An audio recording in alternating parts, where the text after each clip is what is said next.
તે જે આપણે અમે પહેલાં ક્યારા પદ્ધતિમાં વાવી દેતા એને ડ્રીપ અને એની અંદર 4 થી 5 વાર આ જ એનરોબિક બેગનો એ જ ચડાવ્યો બાયો ફર્ટિલાઇઝર. ગાળવું નથી પડતું ને ગાળવું જ નથી પડતું, ગાળવું નથી પડતું ને ઉત્પાદનમાં ફરક છે અને ત્રીજા દિવસે કલર ચેન્જ થઈ જાય છે. આ વર્ષે 3.5 વીઘા હશે તો 300 મણનો વીઘે ઉતારો આવ્યો. તમે ગાય આધારિત ખેતી કેટલા ટાઈમથી કરો છો? છેલ્લા 4 વર્ષ. 4 વર્ષ થયા. અને એમાં શું ટેકનોલોજી વાપરો છો?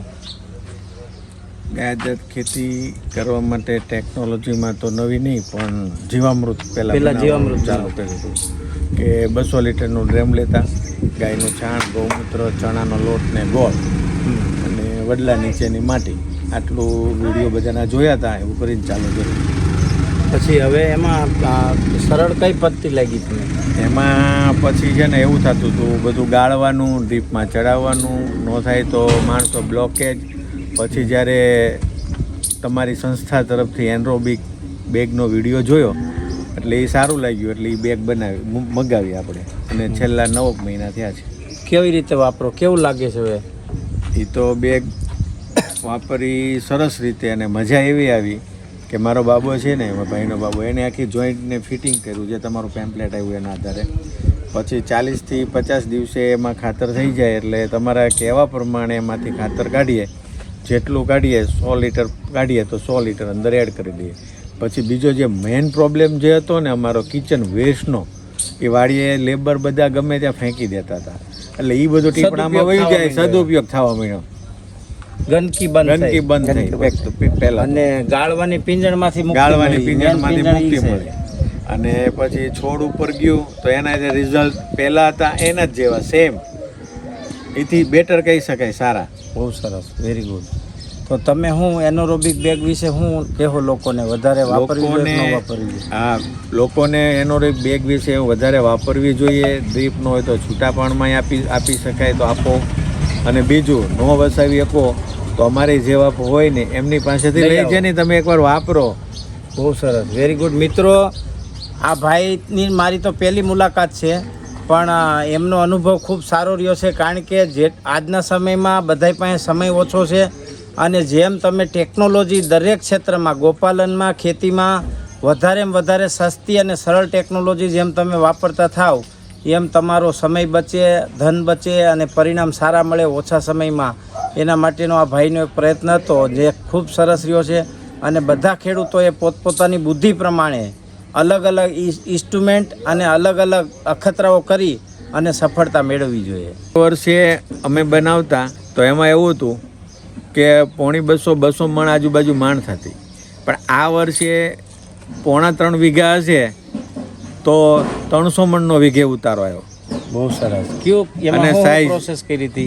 પ્રોસેસ આ તે જે આપણે અમે પહેલાં ક્યારા પદ્ધતિમાં વાવી દેતા એને ડ્રીપ અને એની અંદર 4 થી 5 વાર આ જ એનરોબિક બેગનો એ જ ચડાવ્યો બાયો ફર્ટિલાઇઝર. ગાળવું નથી પડતું ને ગાળવું જ નથી પડતું, ગાળવું નથી પડતું ને ઉત્પાદનમાં ફરક છે અને ત્રીજા દિવસે કલર ચેન્જ થઈ જાય છે. વાહ! કોઈ પણ પાકમાં તમે ચડાવો ત્રીજા દિવસે તમારે જોઈ જ જોવાનું. બહુ સરસ. જય ગૌ માતા, વંદે ગૌ માતરમ. મિત્રો, આજ ફરી એક પરિવાર એવો આવ્યો છે કે જે કેનેડા, સુરત એમાં ખૂબ એમનો વ્યવહાર અને વેપાર સારી રીતે ચાલતો હોય અને પોતાની પાસે ભેંસો પણ હોય અને હવે ગાયમાં આવવાનું થાય, તો એવા વ્યક્તિની મુલાકાત કરો. શું નામ તમારું? મારું નામ કિશોરભાઈ લાલજીભાઈ ગોરી. વાહ, બહુ સરસ. શું કામ કરો છો? હું અત્યારે હીરાનું કામ કરતો હતો, પણ એની સાથે હવે હીરાનું મારું ઓછું થાય છે અને હું ગામડામાં ખેતી કરું છું. વાહ! હીરાનું કામ મૂક્યું એને કેટલો ટાઈમ થયો? હીરાનું કામ બસ છેલ્લા 4 વર્ષ. શું કામ મૂક્યું કામ?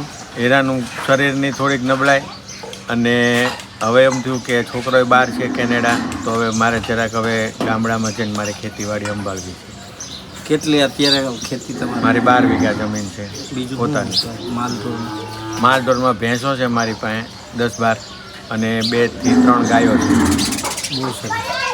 તો હવે આગળ શું પ્લાન છે તમારો? આગળ એવો પ્લાન છે કે રમેશભાઈ, એટલે કે તમને તમારા વિડીયા જોયા પછી એવું લાગ્યું છે ગાયો ઉપર મારે કામ કરવું છે અને લોકોને ગાયનું દૂધ અને ગાયના જે તમે કહો છો સૂર્યનાળી હોય છે, તો આરોગ્ય માટે બહુ સારું છે. તો લોકોને અવેરનેસ લાવવી છે અને ગાયોનું દૂધ લોકોને આપવું છે. બહુ જ સારું.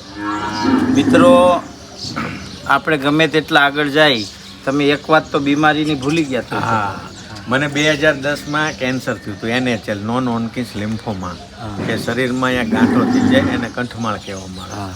તો 10 લાખનો ખર્ચો કરીને મને સારું થઈ ગયું. પછી એવું લાગ્યું કે આમાં તો ક્યારેક ક્યાં શું થાય નક્કી નથી, એટલે હવે જે જીવવું છે એ કંઈક પ્રકૃતિને આધીન જીવીએ. બહુ સરસ, વેરી ગુડ. મિત્રો, જીવનમાં ઘણા બધા એવા પરિવર્તન આવતા હોય અને ઘણા બધા પોઈન્ટ એવા આવતા હોય કે જેનાથી મોટે પાયે પરિવર્તન આવતું હોય. આ પરિવાર તો એવું છે કે કેનેડાથી આવક છે, સુરતથી આવક છે અને વેલ સેટ પરિવાર છે. એટલે અહીંયા એવું પ્રતીત થાય કે હવે back to village, back to કાવ, બેક ટુ એગ્રીકલ્ચર. લોકો ફરી પાછા પોતાના વતન અને પોતાના ગામ તરફ જઈ રહ્યા છે. તમે બેન ગાયું દોવો છો? તમે વાહી દોવત કરો? બધું તમારી પાસે જ કરાવે એવું જ નથી ને પાછું? મોટી મોટી મદદ કરાવી એમ. મારે દોવાનું નહીં, બાકી તો બીજું કામ તો હું કરું. દોતા હોત શીખી જાવ. કેટલાક દોવે પછી? હવે જ્યારે અમે શરૂઆત કરી કે આપણે આવું છે ત્યારે એને પહેલા પૂછ્યું હતું મેં, મજૂર નહીં હોય તો આ કરીશ ને? તો એને હા પાડી એટલે જ કર્યું છે, એટલે જ એ કરે છે. એટલે હવે ગાળીઓ તમારા ડોકમાં છે એવું નક્કી છે. થશે તો કરશું ને મજૂર રાખશું. અને આ બાબો ફાર્મસી કરે છે, તોય પણ એ ઘણું સારું કરે. આમ ગામડું અમારું ભંડારી. તમે શું કરો છો? હું ફાર્મસી કરું છું ભાવનગર જ્ઞાન મંદિર કોલેજમાંથી.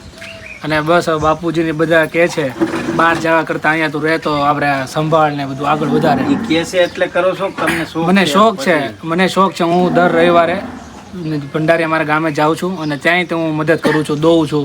મને જેવું તેવું દોતા આવડે છે અને વાસેદું ને એવું બધું ત્યાં મદદ કરું છું. કોઈ છોકરી નહીં દે તો? છોકરીનો ક્યાં આપણે એવું બધું છે મોહ, પણ આપણે પ્રાકૃતિકના આધીન રહેવું છે અને ઓર્ગેનિક બેઝ ઉપર જવું છે. ખેતી કરતા હોય ને ગાયું રાખતા હોય ને એની હગાઈ ન થાય. એવું નથી. બહુ સરસ. મિત્રો, ગાય, ગામડું ને ખેતી એ માનવ સભ્યતાનો પ્રાણ છે અને એના વગર કોઈને હાલે એવી કોઈ શક્યતા નથી. હવે પરિસ્થિતિ એવી છે કે આ સેક્ટરમાં ગાય, ગામડું ને ખેતીમાં કોર્પોરેટ સેક્ટર પણ આવતું જાય છે દિવસે ને દિવસે. રિલાયન્સ જેવી કંપની 1000 ગાયો ખરીદતી હોય, 1000 ઘોડા ખરીદતી હોય.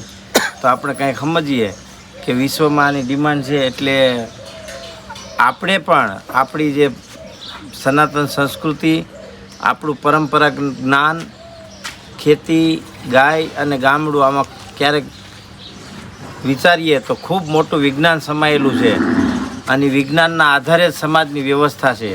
તો આપણે બધા ગોપાલન કરીએ અને ગાય આધારિત જીવન જીવીએ એવી ભગવાનને પ્રાર્થના. વંદે ગો માતરમ. ભારત માતા કી જય.